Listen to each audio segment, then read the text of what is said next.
Satyabama Institute of Science and Technology, Chennai and Sri Perumbudur.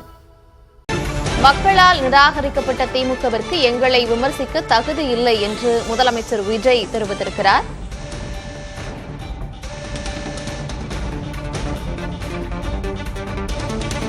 மக்களால் நிராகரிக்கப்பட்ட திமுகவுக்கு எங்களை விமர்சிக்க தகுதி இல்லை என்றும் சட்டமன்றத்தில் எதிர்க்கட்சித் தலைவர் உதயநிதி விமர்சித்த நிலையில் முதலமைச்சர் விஜய் அதற்கு பதிலடி தெரிவித்திருக்கிறார்.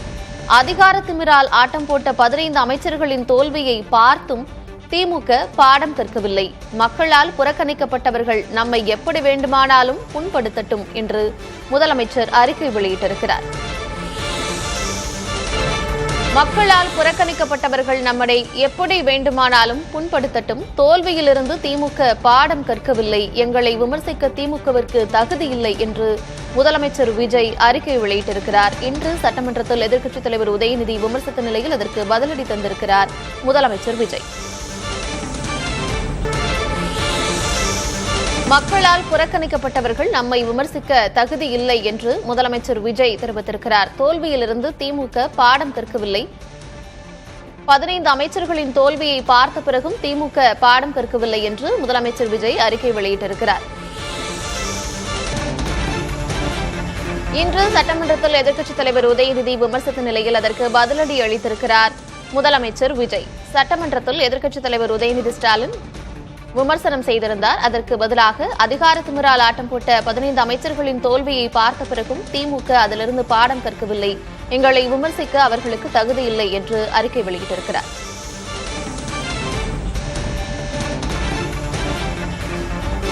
புஷ்பா பட ஆட்சி என்ற எதிர்க்கட்சித் தலைவர் உதயநிதியின் விமர்சனத்திற்கு முதலமைச்சர் விஜய் பதிலடி அளித்திருக்கிறார்.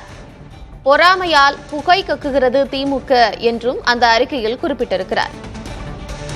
மக்கள் மனதில் ஆழமாக வேரூன்றி புகழ்பெறப் போகும் அரசை புஷ்பா அரசு என்று ஏளனமாக பேசுகிறது திமுக என்று பதிலடி அளித்திருக்கிறார் முதலமைச்சர் விஜய்.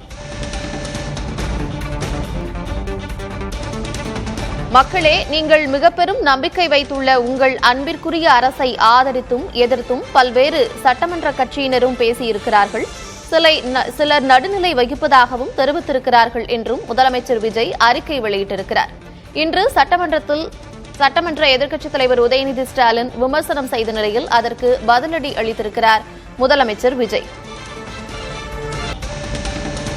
திமுகவை விட 52 லட்சம் வாக்குகள் அதிகம் பெற்றிருக்கிறோம் என்று முதலமைச்சர் விஜய் தெரிவித்திருக்கிறார். பெரும்பான்மையான தமிழக மக்களின் ஆதரவை நாம் பெறவில்லை என்ற அறதப்பழைய புளித்துப்போன வாதத்தை மாண்புமிகு எதிர்க்கட்சித் தலைவர் வழக்கம் போலான அவரது பாணியில் எடுத்து வைத்திருக்கிறார் என்றும் பதிலளித்திருக்கிறார் முதலமைச்சர் விஜய்.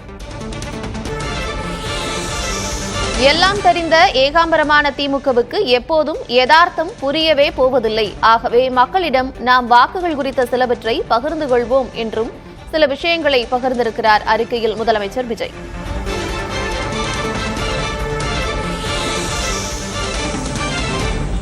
தாவேகவிற்கு கிடைத்த வாக்கு விழுக்காடு 34.92, அதாவது ஏறக்குறைய 35 விழுக்காடு என்றும், ஆனால் மாண்புமிகு எதிர்க்கட்சித் தலைவர் சார்ந்த கட்சியான திமுக கூட்டணி கட்சிகளின் ஓட்டுகளையும் பெற்றுத்தான் சில தொகுதிகளிலாவது வென்றது என்பது உண்மை என்றாலும் தனிப்பட்ட முறையில் திமுகவின் வாக்கு விழுக்காடு மட்டும் வெறும் 24.19 விழுக்காடு மட்டுமே என்று அந்த அறிக்கையில் குறிப்பிட்டிருக்கிறார். அதேபோல திமுக தனிக்கட்சியாக பெற்ற வாக்குகள் 1,19,29,144 மட்டுமே. ஆனால் நாம் தமிழக வெற்றிக் கழகம் தனித்து நின்று பெற்ற வாக்குகள் எவ்வளவு தெரியுமா? 1,72,26,209 வாக்குகள் என்று முதலமைச்சர் விஜய் தனது அறிக்கையில் குறிப்பிட்டிருக்கிறார்.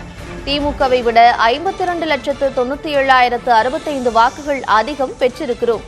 ஏறக்குறைய அரை கோடிக்கும் அதிகமான மக்களின் வாக்குகள் என்று தெரிவித்திருக்கிறார்.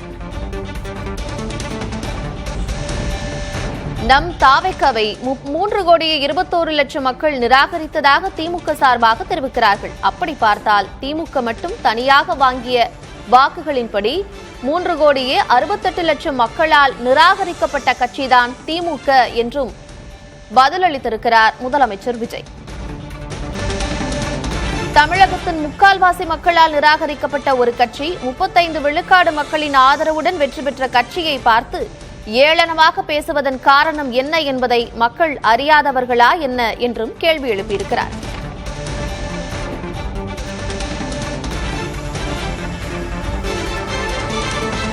மேலும் மக்கள் மீது கடன் சுமையை ஏற்றி வைத்துவிட்டு அது வளர்ச்சிக்காக பெற்ற கடன் என்று வாய்வித்தை காட்டும் திமுக நம்மை பார்த்து ஆதரவை கடன் பெற்றதாக கூறியுள்ளதை என்னவென்று சொல்ல என்றும் தெரிவித்திருக்கிறார்.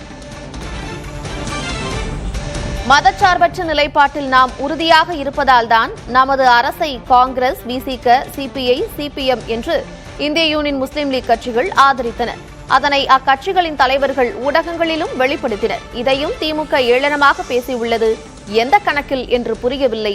அதையும் மக்களான உங்கள் பார்வைக்கும் முடிவுக்குமே விட்டுவிடுகிறோம் என்று தெரிவித்திருக்கிறார்.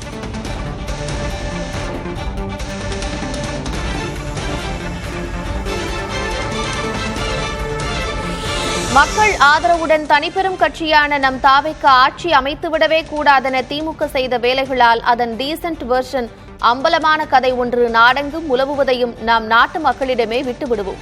இதில் வேறு தாவைக்கு ஆட்சிக்கு தடையாக இருக்க மாட்டோம் என்ற பெருந்தன்மை பாடலை கீறல் விழுந்த ரெக்கார்டில் இசைக்க விடுவதெல்லாம் வேறு ரகம் என்றும் தெரிவித்திருக்கிறார்.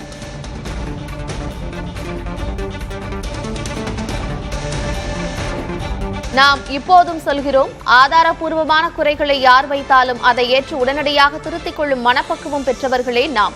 ஆனால் நமக்கு எதிராக தன் சொத்தை வாதங்களை மக்கள் மன்றத்தில் வைத்து தோற்ற திமுக இப்போது அதையே சட்டமன்றத்திலும் தொடர்கிறது. அதையும் மக்கள் பார்வைக்கே விட்டுவிடுகிறோம். நம்பிக்கை இல்லாததால் தான் நாம் 2 தொகுதிகளில் போட்டியிட்டதாக கூறினார் மாண்புமிகு எதிர்க்கட்சித் தலைவர். நம் வெற்றியின் வீச்சு எப்படி இருந்தது என்பதை கொளத்தூர் உள்ளிட்ட தொகுதிகளில் பார்த்தும் கூடவா புரியவில்லை என்று கேள்வி எழுப்பியிருக்கிறார். அதிகாரத்தை வைத்துக் கொண்டு ஆட்டம் போட்ட திமுக அமைச்சர்கள் 15 பேரின் தோல்வியை பார்த்தும் கூடவா இன்னும் புரிந்து கொள்ளவில்லை? இயல்பு நிலை புரியாமல் இப்படியே தொடர்ந்தால் மக்களே இனிவரும் காலங்களில் திமுகவிற்கு இன்னும் நன்றாக ஆழமாக உணர்த்தி புரிய வைப்பார்கள். நம் மக்களுக்கு ஒட்டுமொத்தமாக நாம் நன்றி சொன்னதை மறந்துவிட்டு நன்றி சொல்லவில்லை என்று நாம் போட்டியிட்ட தொகுதிகளை பிரித்து பேசி பொய் மூட்டைகளை அவிழ்த்துவிட்டது புரிதலே இல்லாத திமுக என்றும் குற்றம் சாட்டியிருக்கிறார் முதலமைச்சர் விஜய். நம் மக்களை நாம் விரைவில் சந்திப்போம் என்பது நம் மக்களுக்கும் தெரியும், நமக்கும் தெரியும். ஆகவே அதற்காக திமுக அக்கறையாக இருப்பது போல டிஜிட்டல் முறையில் தேம்பி எழ வேண்டாம் என்று கேட்டுக்கொள்கிறோம் என்றும் தனது அறிக்கையில் குறிப்பிட்டிருக்கிறார். நாகரிகமான பதிவு குறித்து திமுக பேசியது நம்முடைய அரசியல் நாகரிகமும் டீசென்ட் வெர்ஷனும் எப்படிப்பட்டது என்பதை தமிழகமே பார்த்துக் கொண்டிருக்கிறது. ஏன் அவர்களும் பார்த்தார்கள். திமுக என்னதான் நம்மை அர்த்தமற்ற முறையில் ஏளனமாக பேசினாலும் நாம் எப்போதும் நாகரிகம் காக்கும் நயத்தகு இயக்கமாகவே இருப்போம் என்றும் தெரிவித்திருக்கிறார். அறிஞர் அண்ணாவின் கனிவைத்தான் அரசியலிலும் நாம் பின்பற்ற விரும்புகிறோம் என்று முதலமைச்சர் விஜய் தனது அறிக்கையில் குறிப்பிட்டிருக்கிறார். இன்று நமக்கு ஆதரவளித்த சட்டமன்ற உறுப்பினர்கள் குறித்து பேசுகையில் திமுக ஏதோ தாங்கள் சுத்தம் சுயம் பிரகாசம் போல பேசியதுதான் மிகப்பெரிய நகைச்சுவை. 1999 பாஜக கூட்டணியை திடீரென நாடாளுமன்றத்தில் நம்பிக்கை வாக்கெடுப்பில் ஆதரித்த கதையை மக்கள் இன்னும் மறக்கவில்லை என்றும் குறிப்பிட்டு தனது அறிக்கையில் பேசியிருக்கிறார் முதலமைச்சர் Vijay. Satyabama Institute of Science and Technology, Chennai and Sri Perumbudur.